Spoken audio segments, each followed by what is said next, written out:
Hello दोस्तों, स्वागत है आपका spark coaching centre for English में। तो गाइस, आज की वीडियो में हम करने वाले हैं स्पोकन इंग्लिश का डे 7। इससे पहले और भी वीडियोस अपलोड कर दी गई हैं और सभी वीडियो को सीक्वेंस वाइज एक प्लेलिस्ट के माध्यम से सेट कर दिया गया है। तो आप अगर फर्स्ट वीडियो से देखना चाहते हैं तो आप इजीली देख सकते हैं। गाइस, मैं आपको बता दूं, अगर आप ये वाला कोर्स पूरा कंप्लीट करते हैं तो कहीं ना कहीं जो आपकी इंग्लिश है वो पहले से इनहेंस हो जाएगी और कहीं ना कहीं आप पहले से अपने आप को बहुत ज्यादा स्ट्रॉन्ग मानेंगे इंग्लिश में।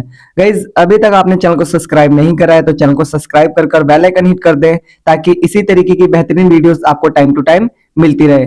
और guys, one thing more I want to share to you, अगर आपको और भी मतलब कि जो आपको जैसे मैं फेस दिखा के पढ़ाऊं या फिर लाइव पढ़ाऊं तो आप मेरे दूसरे चैनल पे विजिट कर सकते हैं जिसका नाम है स्पार्क कोचिंग सेंटर। वहां पर मैं आपको बाय फेस पढ़ाता हूं और वहां पर भी क्लासेस बहुत अच्छी तरीके से चलती हैं इंग्लिश की। तो गाइज, मैं बस आपको सजेस्ट करूंगा कि अगर आपने अभी तक चैनल को सब्सक्राइब नहीं करा है तो चैनल को सब्सक्राइब कर लें ताकि आने वाली हर वीडियो का नोटिफिकेशन और हर वीडियो आप तक पहुंच सके सबसे पहले। और गाइज, यहाँ पर आपको डेली यूज सेंटेंसेस, ट्रांसलेशन इत्यादि भी करवाए जा रहे हैं तो आप उनकी भी प्रैक्टिस बहुत अच्छे से कर सकते हैं। तो आइए डे 7 स्टार्ट करते हैं। डे 7 में हम करेंगे सिंपल प्रेजेंट, यानी कि हम सबसे पहले सीखेंगे टू बी को। किसको? To be. ठीक है, मैं आपको दो चीजें पहले सिखाऊंगा, एक टू बी और एक टू हैव।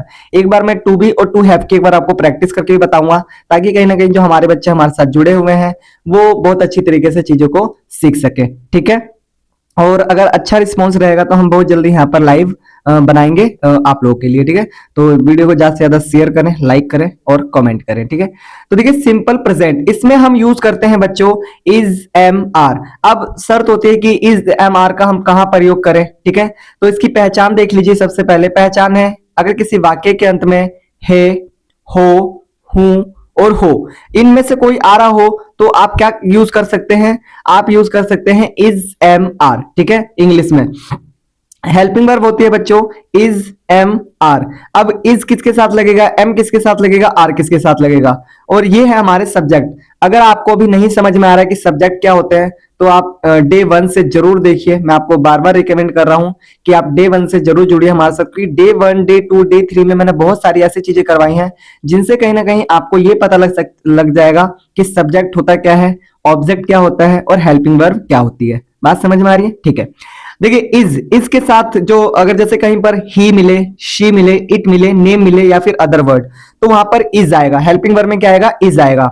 इसी तरीके से एम किसके साथ आएगा? एम बच्चों आता है सिर्फ आई के साथ। जहां पर आपको आई मिलेगा यानी कि मैं, हिंदी में मैं आएगा और इंग्लिश में आई, तो जहां पर आई आएगा वहां पर आपको एम यूज करना है। ठीक है, नेक्स्ट है आपका आर। आर जहां पर आएगा आपको वहां पर यू, वी, दे या टू नेम सब्जेक्ट के रूप में देखने को मिलेगा, जहां पर भी हेल्पिंग वर्ब आर आएगी। यहां तक बात क्लियर है? चलिए अब आप लोग ना यहाँ ध्यान से देखिए, फॉर्मूला है। ठीक है, और फॉर्मूले में आपको is am are, is am are, is am are, is am are देखने को मिल रहा है। ठीक है, जैसे आपको यहाँ पर देखने को मिल रहा है। अब देखिए, अब जब सब्जेक्ट में ये होगा, ये होगा, ये होगा, ये होगा तो इज आएगा। मतलब कि इन तीनों में से हमें क्या लेना है? इज लेना है। अगर आई आएगा तो एम लेना है। ठीक है, अगर you, we, they, two names आएगा तो आर लेना है। बात समझ में आ रही है? चलिए यहां तक क्लियर है। अब देखो फॉर्मूला होता है या इसको हम कह सकते हैं स्ट्रक्चर। इसमें चार तरीके के हम सेंटेंस बनाते हैं, simple, negative, interrogative, interrogative, negative. बात समझ में आ रही है? हाँ, ये हम चार तरीके के क्या बनाते हैं? सेंटेंस बनाते हैं। ठीक है, तो देखिए यहां पर बता रखा है सबसे पहले subject plus is am are plus object. देखो सब्जेक्ट आएगा और या तो इज आएगा या फिर एम आएगा या फिर आर आएगा, वो हमें कैसे पता लगेगा? वो सब्जेक्ट के अनुसार। समझ में आ रही है? और ऑब्जेक्ट तो आपको पता है कोई सा वर्ड आएगा। ठीक है, नेक्स्ट है नेगेटिव में subject plus is am are plus not plus object. ठीक है, मतलब कि इज एम आर आएगा, फिर नोट आएगा, फिर ऑब्जेक्ट आएगा। नेक्स्ट दिखा रखा है interrogative is am are plus subject plus object question mark. ठीक है, यहां पर इज एम आर पहले आ जाएगा इंटेरोगेटिव में, क्योंकि ये क्या वाले सेंटेंस होते हैं, हिंदी में इनके आगे सबसे पहले क्या लगता है? क्या लगता है। ठीक है, तो ये क्या वाले सेंटेंस होते हैं, तो इज एम आर पहले आ जाएगा, फिर सब्जेक्ट आएगा, फिर आएगा आपको ऑब्जेक्ट। ठीक है, और क्वेश्चन मार्क। नेक्स्ट है इंटेरोगेटिव नेगेटिव, तो इसमें सबसे पहले is am are plus subject plus not plus object. ठीक है, तो इस फॉर्मूले को आपको बार बार याद करना है। आप चाहे तो रटना समझ लीजिए या फिर याद करना। ठीक है, इसको ऐसे बोलना है आपको, simple subject plus is am are plus object. इसको नेगेटिव में ऐसे बोलना है, subject plus is am are plus not plus object. Interrogative में is am are plus subject plus object, और interrogative negative is am are plus subject plus not plus object. ठीक है, इस तरीके से आप जितना रिपीट कर सके इसको आपको करना है, ठीक है। अब मैं आपको प्रैक्टिस करवाने वाला हूं सेंटेंसेस की। एक जो मैं अब अपने जो यहाँ पर फिजिकल क्लासेस लेते हैं बच्चे, उनको जो मैं सेंटेंसेस बार बार बुलवाता हूं, वही मैं आपको भी बुलवाने की कोशिश करूंगा, ठीक है। तो देखिए यहां पर आपके सामने कुछ सेंटेंसेस लिखे गए हैं, ठीक है। इनकी हिंदी भी लिखी गई है और इनकी इंग्लिश भी लिखी गई है। तो आपको ना प्रैक्टिस इसी तरीके से करना है। जैसे यहां पर लिखा है मैं तैयार हूं, तो यहां पर बोलना है आई एम रेडी। मैं तैयार नहीं हूं, आई एम नॉट रेडी। क्या मैं तैयार हूं, एम आई रेडी। क्या मैं तैयार नहीं हूं, एम आई नॉट रेडी। बात समझ में आ रही है? तो आपको इसको बार बार प्रैक्टिस करना है। मैं तैयार हूं, आई एम रेडी। मैं तैयार नहीं हूं, आई एम नॉट रेडी। क्या मैं तैयार हूं, एम आई रेडी। क्या मैं तैयार नहीं हूं, एम आई नॉट रेडी। इसी तरीके से जैसे मैंने यहाँ पर तैयार की जगह लिखा मैंने मैं खुश हूं, तो आई एम मैं खुश हूं, आई एम हैप्पी। मैं खुश नहीं हूं, आई एम नॉट हैप्पी। क्या मैं खुश हूं, एम आई हैप्पी। क्या मैं खुश नहीं हूं, एम आई नॉट हैप्पी। कहने का मतलब बस ये है कि यहाँ पर अगर ऑब्जेक्ट आप चेंज कर दें तो लगभग सारी चीजें चेंज हो सकती है, लगभग पूरे सेंटेंस का मीनिंग भी चेंज हो सकता है, ठीक है। तो बस आपको प्रैक्टिस इसी तरीके से जानदार शानदार तरीके से करना है। अब मैं करवाऊंगा आपको 10-10 सेंटेंसेस की प्रैक्टिस, जिसके थ्रू कहीं ना कहीं आपकी जो इंग्लिश है वो इनहेंस हो पाएगी पहले के मुकाबले, ठीक है।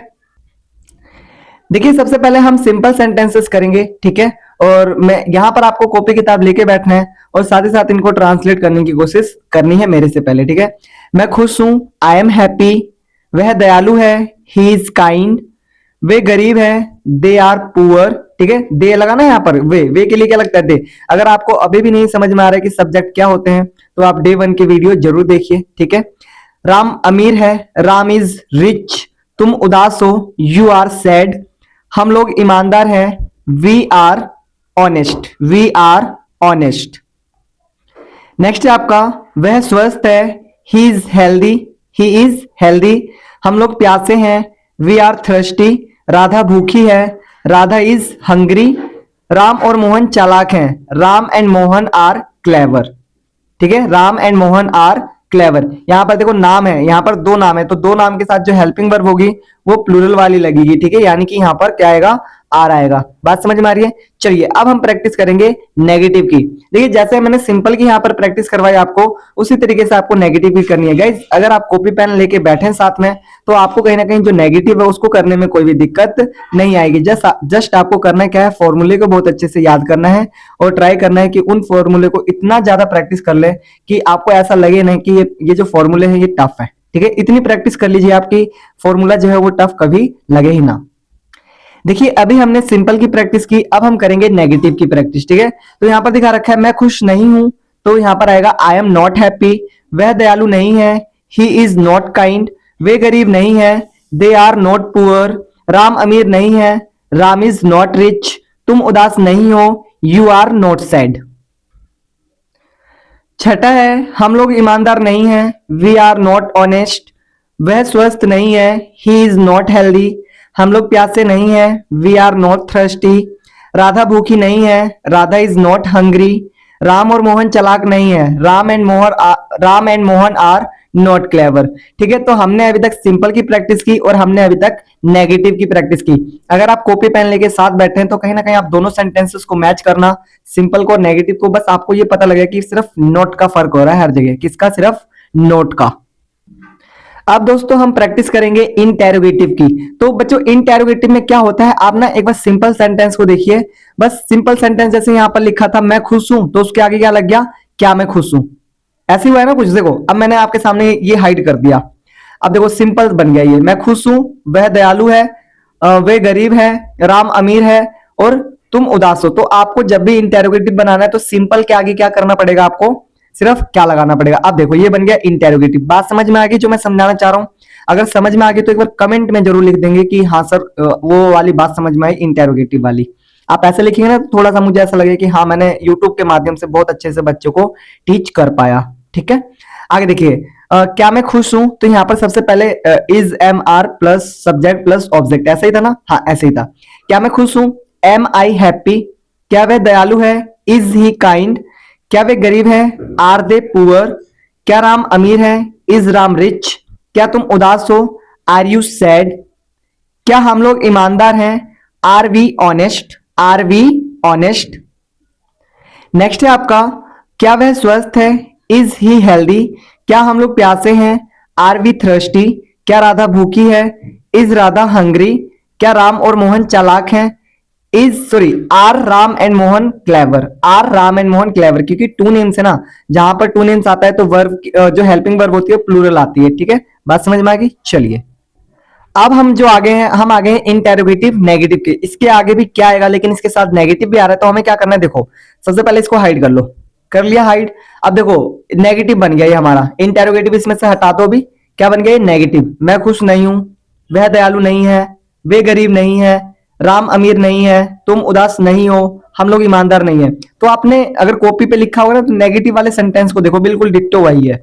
बस इसके साथ क्या ऐड हो गया? Interrogative negative. अब क्या करना है हमें? हटा दिया मैंने, देखो हाइड को हटा दिया। बस सभी के आगे क्या लगाना है? नेगेटिव के आगे क्या लगाना है? हिंदी में क्या लगाना है? और देखो सेंटेंस आपका बनकर तैयार। तो यहाँ पर देखिए पहला सेंटेंस है, क्या मैं खुश नहीं हूं?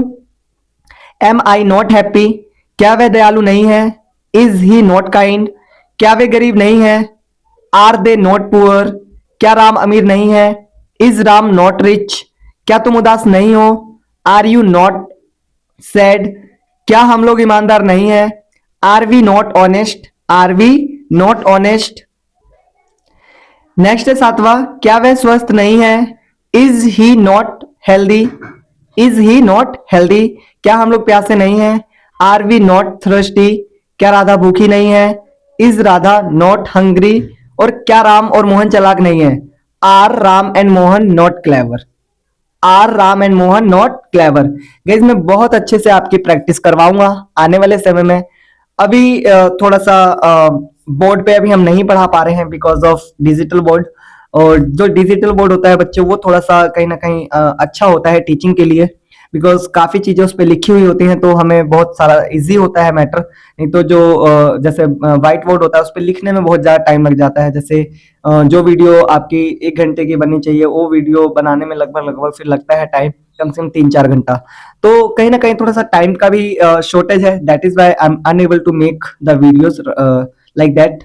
But I will try to soon, I will upload like that type videos, जहां पर मैं आपको बिल्कुल बाय फेस आपको टीच कर रहा हूँ। तो आपका अगर सपोर्ट अच्छा रहेगा तो कहीं ना कहीं हम उसी तरीके से आपको टीच करेंगे। मिलते हैं नेक्स्ट वीडियो में, तब तक के लिए टाटा बाय बाय, जय हिंद जय भारत।